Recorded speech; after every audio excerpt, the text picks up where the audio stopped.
Hello there, and welcome to World History with Jeff and Martin. I'm Martin. And I'm Jeff. And of course, our first subject is rather obvious, wouldn't you say? Yeah, Einstein. No, we're talking about the early life of George Washington, first president of the United States. Oh, yeah. Did you read the book? I told you to read the book before we started this thing. Okay, so you know how sometimes you, read a page of something, but then forget it afterward? Yes? Yeah, I forgot to read the book. Okay, we'll just soldier on, and you just come in whenever and provide any information you can remember, okay? Yeah, sure. Alright, so George Washington was born in 1732. Whoa. What? He's old. Well, yes, he's dead already. Oh, really? Damn. Why would you think he was alive? I don't know. I was just imagining him, kind of puttering around the Capitol, trading high fives and shit. Okay, well, he died in 1799, so that didn't happen. I don't even think they had high fives back then. Yeah. Okay, so getting back to the story, when he was 11 years old, he... chopped down a cherry tree to kill all the British. What? No! That didn't happen at all. Now, there is a story where he chopped down a cherry tree, and when his father asked him if he did it, he admitted it, saying, "I cannot tell a lie." But that's just a story made up after he died. That didn't actually happen. And what was that about fighting the British with a tree? How does that even happen? Okay, are you ready for this, dude? Sure. Because it's gonna blow your fucking mind. Let's hear it. One word. Catapults. Catapults. Yeah, dude, catapults will fuck your day up. And how do they factor into the story? Well, okay, so the Americans chop down trees, load them onto catapults, and then chunk. The chunk? Yeah, that's the sound catapults make. I saw that shit in Lord of the Rings. Ah, yes, a valid historical source. Yeah, I know, right? So anyway, they launch the trees, they go flying through the air, and boom! Take that, scone eater! It's not even a real insult. Well, it is now. Yeah, I'm trying to figure out another one about British people's teeth. That's a stereotype. No, dude, no, have you seen their fucking mouths? Looks like someone bashed in their teeth with the business end of a fucking sledgehammer. Can we please just get back to George Washington? Yeah, sure, okay.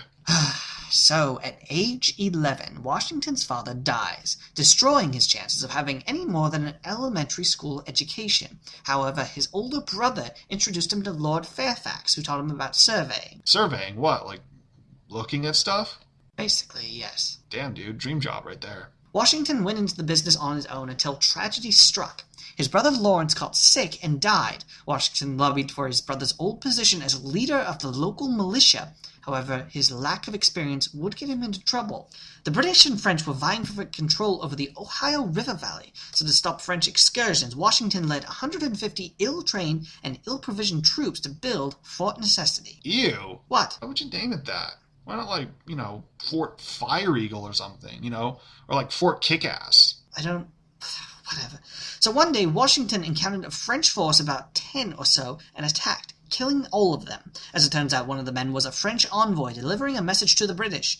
The Native Americans in the region sided with the French, and a combined French-Indian force overwhelmed Fort Necessity and captured Washington's forces. They were made to leave the area after signing a surrender document. Oh, that sounds like a good deal. But it actually wasn't. See, the document was in French, and Washington couldn't read French, and supposedly in this document he admitted to breaching military protocol, thus handing France a major propaganda victory when it was released in Europe. See, this is why I should have called it Fort Fire Eagle. Why? Well, then they wouldn't have released it. If the French saw this, they'd be like, fuck, check this shit out. They got a fort called Fire Eagle. Then they'd go to King Louis Escargot or whatever and be like, dude, can we have a Fort Firehawk? I thought it was called Fire Eagle. No. I just changed it 5 seconds ago. Firehawk sounds way better. Anyway, the king would be like, no, because communism, and you can't have them. And then they'd get all mad and overthrow them and become a democracy. Well, I have no words for what I just heard, so I'm just going to move on with the story. Washington left his command feeling the British hadn't properly stuck up for it. England eventually decided that the best way to kick the French out of the Ohio River Valley was to send in troops from the Royal Army. The general called in Washington to give him information about the conflict, despite warnings from Washington that the French and Indians didn't fight like normal European troops. Yeah, because they summoned the spirits of their ancestors, and the spirit of the Plains Buffalo.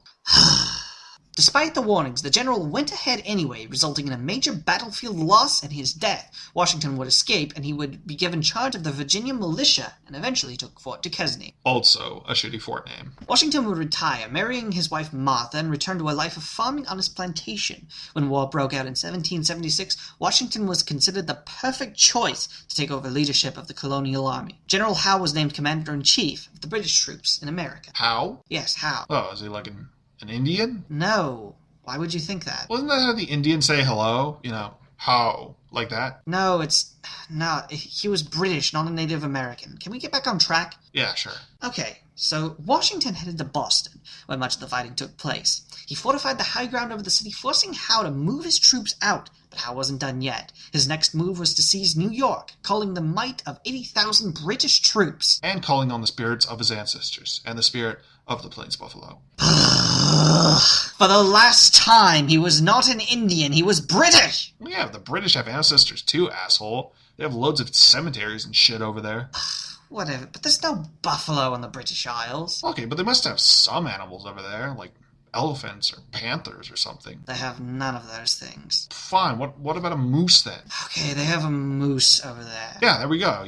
Howe called in his fucking spirit moose. Anyway, they fought several battles in the New York area, the colonials losing most of them, with many of their troops breaking or surrendering. Well, yeah, I mean, when a 50-foot spirit moose is charging you, you get the fuck out of the way. I mean, I bet Washington saw that thing and was like, yeah, fuck that. Whatever. At any rate, Washington escaped from Howe's forces, And his moose. and Howe camped down in New York for the oncoming winter, thinking Washington beaten. But Washington had other plans. He led his troops through a blizzard and across the Delaware River on Christmas Day to take Trenton, which was held by the Hessians. Who? They were Germans. Wait, Hitler attacked? No, that didn't happen until the 1940s. I'm sorry, I think Germans invading, I think fucking Hitler. Anyway, they took the group by surprise, getting a much-needed victory in the war. Yeah, it was much easier for Washington to surprise people than Howe. What do you mean? Well, it's kind of hard to hide when you have a 60-foot glowing spirit moose walking around with you. I mean, if Washington wants to find Howe, all he has to do is wait until night, look for the fucking glow, and it's like, oh, there he is. He followed it up successfully by taking the British garrison at Princeton, showing the British that the colonials were here to stay. The next year, another continental force in Saratoga claimed victory. Yeah, the moose must have been off grazing at that point. And Saratoga would be the blow that helped to win the war. Do you know why? Hatchets. Hatchets. Yeah, dude, hatchets. They developed new hatchetary technology so they could fire multiple hatchets at the British. I mean, they had those slow-ass muskets back then. I mean, a few good hatchets let you attack way quicker. Mel Gibson fucking learned that. No, I was actually talking about the French. The French? Yes, the French. Now, I know what you're about to ask. Why were they there? Well, they sent in reinforcements, convinced by the victory at Saratoga that the war was winnable for the Americans. With their help, they managed to capture Lord Cornwallis and negotiate a surrender. Well, actually, I was going to ask what France's spirit animal is. Because, I mean, when you have a 70-foot-tall rampaging spirit moose running around the battlefield, you have to do something to deal with it. I mean, what is their spirit animal? Is theirs the elephant? Would you stop with the moose? There was no moose, alright? It didn't exist. It never existed. Dude, harsh. Okay, well that's the end of this video on the earlier years of George Washington. Stay subscribed for more upcoming videos about history from all over the world. And perhaps next time my partner will decide to actually learn before we record. We're out.